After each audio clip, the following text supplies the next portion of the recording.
आसमानों और ज़मीनों की बादशाहत अल्लाह ही के लिए है। जो वो चाहता है पैदा करता है।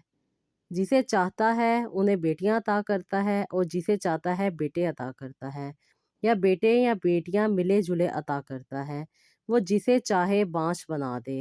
यकीनन वो सब कुछ जानने वाला है और हर चीज़ पे मुकम्मल कुदरत रखने वाला है।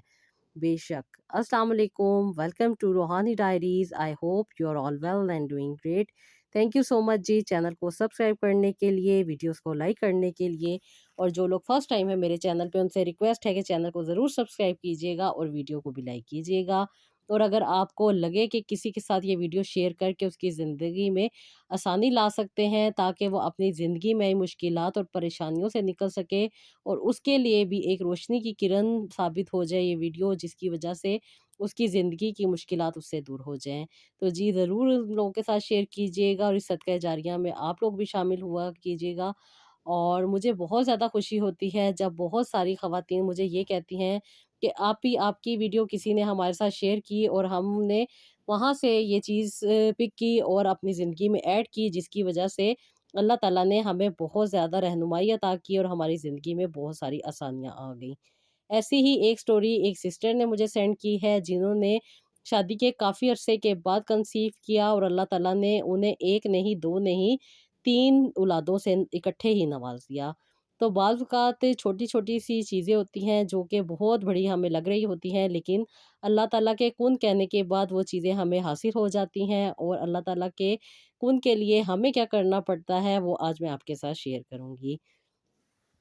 पहले मैं आपके साथ सिस्टर की स्टोरी शेयर करती हूँ। सिस्टर ने लिखा है कि उनकी शादी को 4 साल हो चुके थे, लेकिन औलाद नहीं हो रही थी, जिसकी वजह से वो बहुत ज़्यादा मेडिसिन लेती थीं और बहुत ज़्यादा ट्रीटमेंट भी करवा रही थीं।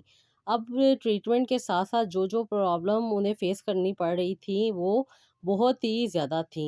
लेकिन एक आम औरत को ये बात समझ नहीं आती कि उसने क्या करना है। जब बहुत ज़्यादा एक्सपीरियंस हो चुका होता है, तो फिर जाके वो बातें भी समझ आती हैं और वो चीज़ें भी समझ आती हैं। बहुत सारी ख़वातीन परेशान रहती हैं कि उनके साथ ये मामलात क्यों हो रहे हैं, कैसे हो रहे हैं। बहुत सारी डिफ़रेंट किस्म की चीज़ें वो अपनी ज़िंदगी में ऐड करती हैं। बहुत सारे टोने-टोटके, बहुत सारी चीज़ें और बहुत सारे लोगों की बातें जो उन्हें बहुत ज़्यादा अज़ियत का भी बाइस बन जाती हैं, उन्हें इस दौर में सुननी पड़ती हैं। कहती हैं, "आप ही मुझे 4 साल हो गए थे, औलाद नहीं हो रही थी। औलाद ना होने की वजह से मैं बहुत सारे डॉक्टर्स के पास भी जाती थी, डॉक्टर से ट्रीटमेंट लेकर आती थी। लेकिन आप ही अगर घर का माहौल ठीक ना हो, तो मेडिसिन भी कोई असर नहीं करती और मेडिसिन के असर करने के लिए सबसे पहले माइंड का क्लियर होना और माइंड का रिलैक्स होना बहुत ज़्यादा ज़रूरी होता है। सबसे पहले आप ही जब मैं डॉक्टर के पास गई, मुझे पीरियड्स प्रॉब्लम थी, पीरियड्स मेरे नहीं आते थे, जिसकी वजह से मैं यही समझती थी कि शायद मुझे बच्चे नहीं होंगे और मैं सारी ज़िंदगी ही ऐसी रहूँगी। लेकिन आप ही जब मैं डॉक्टर के पास गई और डॉक्टर से मैंने पूछा कि मुझे पीरियड्स नहीं आते, तो डॉक्टर ने कहा कि आपके कुछ टेस्ट करवाऊँगी, उसके बाद आपके पीरियड्स ना आने की वजह मालूम हो जाएगी और अगर कोई सीरियस वजह होगी, वो भी सामने आ जाएगी। अभी मैंने कुछ टेस्ट करवाए, टेस्ट मेरे बिल्कुल नॉर्मल आए, जिसकी में मेरे हार्मोनल प्रोफ़ाइल बहुत ज़्यादा क्लियर थी और उसके साथ-साथ मुझे कोई इन्फेक्शन भी नहीं था। मुझे पीरियड्स आते थे, लेकिन कभी-कभी मुझे पता नहीं चलते थे और कभी-कभी सिर्फ़ स्पॉटिंग होती थी। मुझे ये बात बिल्कुल भी नहीं पता थी, ये बात मुझे डॉक्टर ने बताई और मैं तो यही समझती थी कि शायद मुझे एक ही दफ़ा पीरियड आए थे, जब स्टार्टिंग में जब फर्स्ट टाइम मुझे स्टार्ट हुए थे। उसके बाद मुझे लगता था शायद मुझे पीरियड्स नहीं आते। लेकिन अभी मैंने जब डॉक्टर से बात की, तो उन्होंने मुझे बताया कि प्रेगनेंसी के लिए पीरियड्स का स्पॉट भी काफ़ी होता है। बहुत सारी चीज़ें होती हैं ये और बहुत सारे एलिमेंट होते हैं, लेकिन कुछ लोगों की बॉडी ऐसी होती है कि उन्हें सिर्फ़ स्पॉटिंग ही होती है। अभी मैंने जब डॉक्टर को अपना मुकम्मल चेकअप करवाया, तो मुझे कुछ इन्फेक्शंस भी थे, जिसकी वजह मेरा रिलेशनशिप था जो कि हस्बैंड के साथ था। इसी वजह से डॉक्टर ने मुझे कुछ और टेस्ट लिख के दिए जो कि मेरे हस्बैंड के होने थे।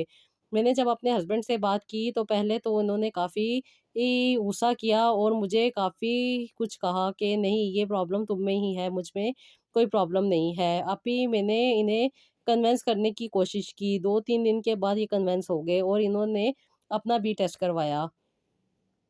टेस्ट करवाने के लिए आपकी डॉक्टर ने मुझे एक प्रॉपर प्रोसीजर बताया था कि पहले 7 दिन हमने स्टे करना है, और जब पीरियड्स आए, क्योंकि उन दिनों में हस्बैंड वाइफ का रिलेशन नहीं बनता और काफ़ी ज़्यादा गैप आ जाता है, इसलिए आप ही मेरे हस्बैंड ने उन दिनों में, यानी कि जब वो दिन गुजर गए, 7 दिन पूरे हो गए, तो उसके बाद उन्होंने अपना मेडिकल टेस्ट करवाया, जिसकी वजह से आप ही उनकी रिपोर्ट में काफ़ी ज़्यादा प्रॉब्लम सामने आ गया, जिसकी वजह से उनकी मोर्टेलिटी भी कम थी और भी डिफरेंट किस्म के इन्फेक्शंस मौजूद थे।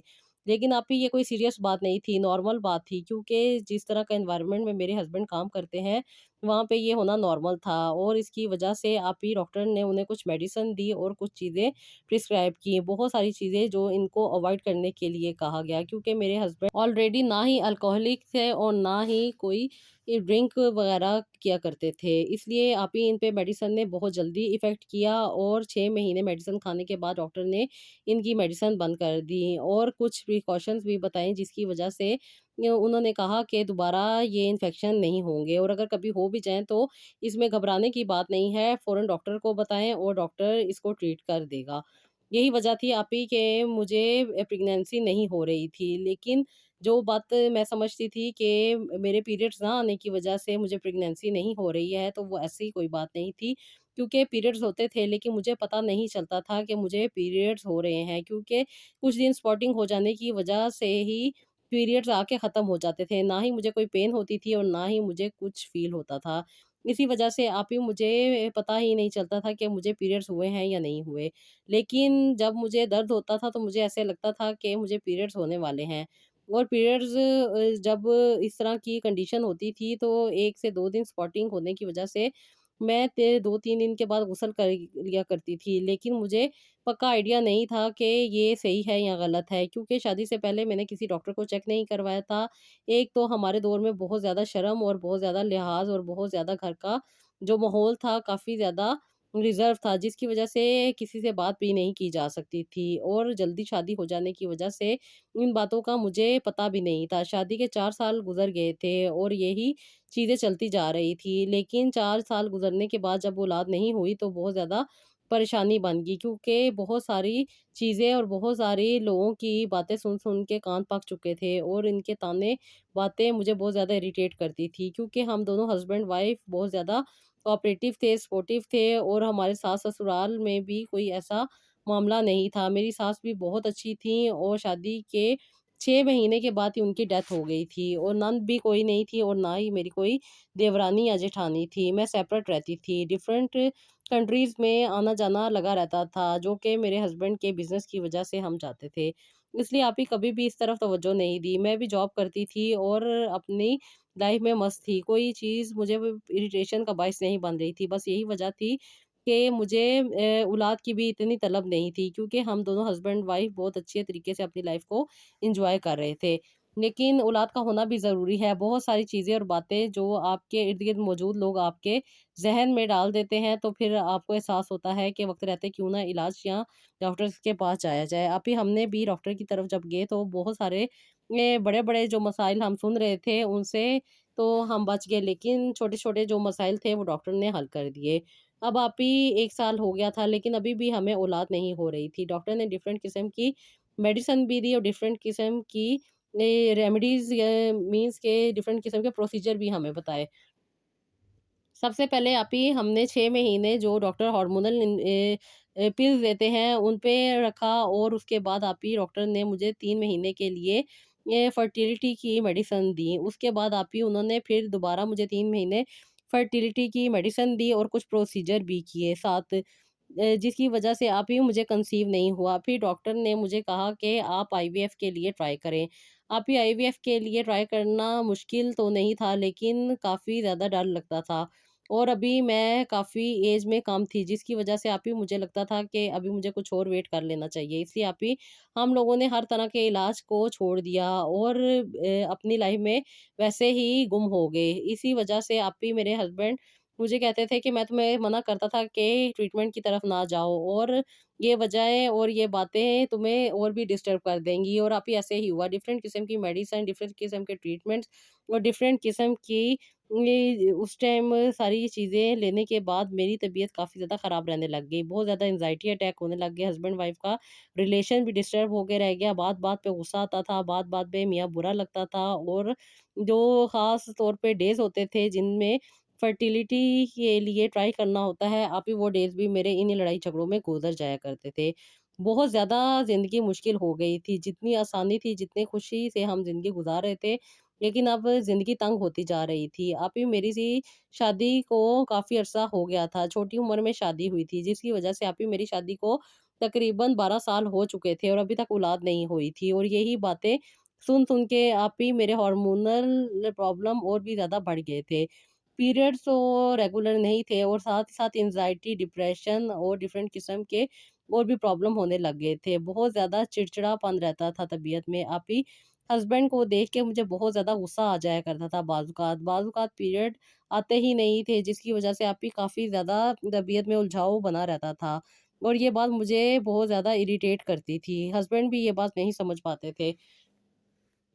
कभी मैं डॉक्टर के पास जाने का कहती तो हस्बैंड भी काफ़ी इरिटेट हो जाते और कहते कि क्या ज़रूरत है औलाद की, हमारी अच्छी खासी ज़िंदगी गुजर रही थी, तुम्हें ही शौक था डॉक्टर्स के पास जाने का, और जाके अपना भी सत्यानाश करवा लिया है और मेरा भी। अब क्या करना है, अब तो ज़िंदगी तब ख़राब कर दी है, और ना ही कोई ज़िंदगी में मज़ा रहा है। आप ही हस्बैंड जब इस किस्म की बातें किया करते थे तो मुझे बहुत ज़्यादा तकलीफ़ हो जाया करती थी, और मैं भी अपने हार्मोनल डिसबैलेंस की वजह से काफ़ी ज़्यादा सेंसिटिव हो चुकी थी। बहुत ज़्यादा माइंड में अजीब से ख़्यालात आते थे, डिफ़रेंट किस्म के प्रॉब्लम रहते थे, डिफ़रेंट किस्म की थॉट्स की वजह से, और ख़ास तौर पे ओवरथिंकिंग की वजह से आप ही गलत आइडियाज़ और गलत चीज़ें होती थीं, जिसकी वजह से फिर मुझे और भी ज़्यादा परेशानी का सामना करना पड़ता था। ये सारे ट्रीटमेंट मैं करवा चुकी थी।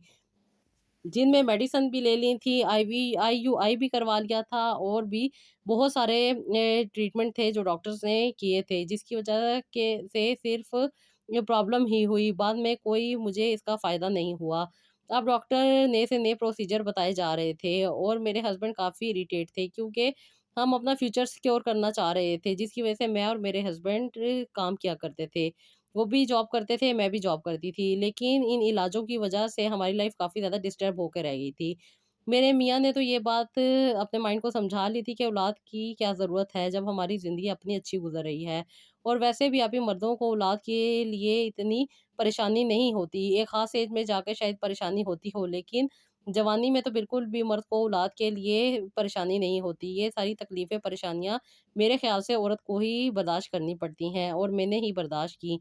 मैं जब भी हस्बैंड से इस टॉपिक पे बात करती थी तो मुझे शट अप कॉल दे दिया करते थे, और कहते थे इस टॉपिक पे दोबारा नहीं बात करना। जब ज़रूरत थी, जब तुमने कहा था मैं तुम्हारे साथ चला था, लेकिन अब नहीं। ना मुझे मेडिसिन खा के कोई फ़ायदा हुआ, और ना ही तुम्हें मेडिसिन खा के फ़ायदा हुआ। फ़ायदा सिर्फ़ रब की ज़ात देती है, माँगना है उससे माँगो, नसीब में हुआ वो ज़रूर देंगे, और अगर ना हुआ तो वो उसकी रज़ा है। अब ये अल्फ़ाज़ मेरे हस्बैंड के मेरे दिमाग में बैठ गए। मैंने भी अल्लाह ताला से ही माँगना शुरू कर दिया। अब वाक़ई मैं पहले नमाज़ नहीं पढ़ा करती थी, लेकिन अब मैं नमाज़ भी पढ़ने लग गई थी। पहले मैं नमाज़ पढ़ती और कभी छोड़ देती थी, लेकिन अब मैं रेगुलर बेसिस पे नमाज़ पढ़ रही थी, और अल्लाह ताला से यही दुआ किया करती थी कि अल्लाह ताला मुझे औलाद अता कर दे। आप ही मैंने बहुत सारी वीडियोज़ देखी यूट्यूब पे, बहुत सारी मैंने स्टोरीज़ भी सुनी, और बहुत सारी मोटिवेशनल चीज़ें भी देखी, लेकिन मुझे फ़ायदा नहीं हो रहा था। जब आप ही मैंने आपकी वीडियो देखी और आपका बताया हुआ टोटका यूज़ किया, तो आप ही मुझे जो फ़ायदा हुआ है उसकी वज़ह से अल्लाह ताला ने मुझ पे बहुत करम किया, और अल्लाह ताला ने मुझे 1 नहीं 2 नहीं बल्कि इकट्ठे 3 औलादों से नवाज़ा है। आप भी अल्लाह ताला आपको बहुत ज़्यादा जज़ा दे, अल्लाह ताला आपके लिए आसानियाँ करे, और आपको भी अल्लाह ताला बहुत ज़्यादा खुशियों से नवाज़े। मेरी ज़िंदगी में ये आसानी आई, आप ही मैं बहुत ज़्यादा परेशान थी और तकलीफ़ में थी। जब मैं रमज़ान में ये वीडियोज़ देख रही थी, तो मेरे सामने आपकी वीडियो आई, जिसमें आपने एक छोटा-सा टोटका बताया था। उसके बाद आप ही मैंने वो टोटका आज़माया, और उसी तरीके से जिस तरह आपने दुरूद इब्राहीम और अस्तगफिरुल्लाह पढ़ के वो करने का कहा था, वो मैंने किया। आप ही मैंने उसे रेगुलर 3 मंथ्स किया, जिसके बाद अल्लाह ताला ने मुझे आप ही ज़िंदगी, सेहत और तंदुरुस्ती वाली औलादों से नवाज़ा है।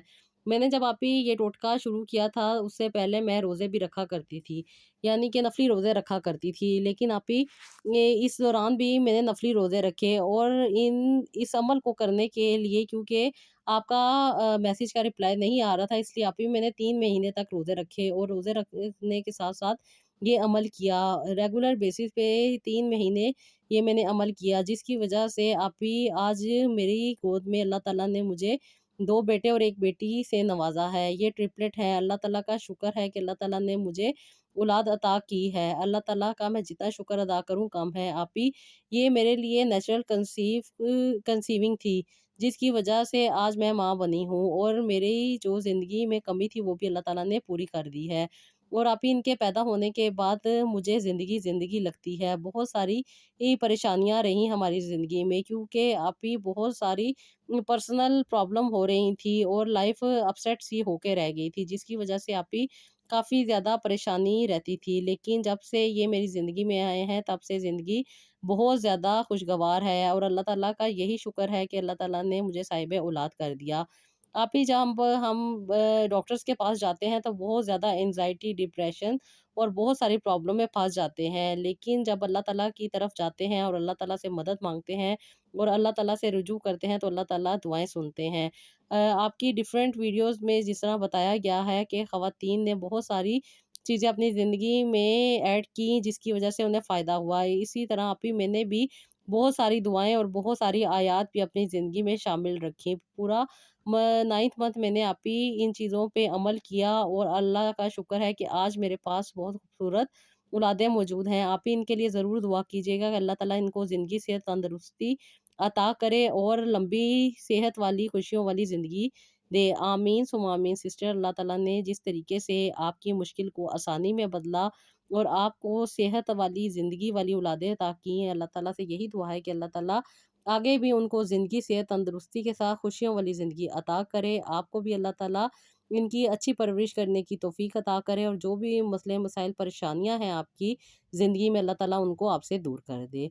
तो जी, ये था एक आज व्लॉग जो कि मैंने आपके साथ शेयर किया। आई होप आपको पसंद आया होगा। बहुत सारे लोग बहुत सारी चीज़ें अपनी ज़िंदगी में कर रहे होते हैं, लेकिन राइट डायरेक्शन जब अल्लाह ताला चाहते हैं, जब अल्लाह ताला की तरफ से हाँ होती है, तभी मिलती है। तो हमेशा अल्लाह ताला से यही दुआ किया करें कि अल्लाह ताला आपके लिए रास्ते आसान कर दे। जो मुश्किलात हैं, जो परेशानियाँ हैं, उनके लिए अल्लाह ताला बेहतरीन रास्ते और बेहतरीन आसानियाँ अता फ़रमा दे, ताकि आप लोगों की ज़िंदगी में जो मुश्किलात चल रही हैं, जो परेशानियाँ चल रही हैं, वो भी दूर हो जाएँ। तो जी, जैसे कि मैंने आपको बताया था कि मैं आपके साथ कुछ रेमेडीज़ और भी शेयर करूँगी, जो कि बहुत ज़्यादा बेनिफिशियल होती हैं।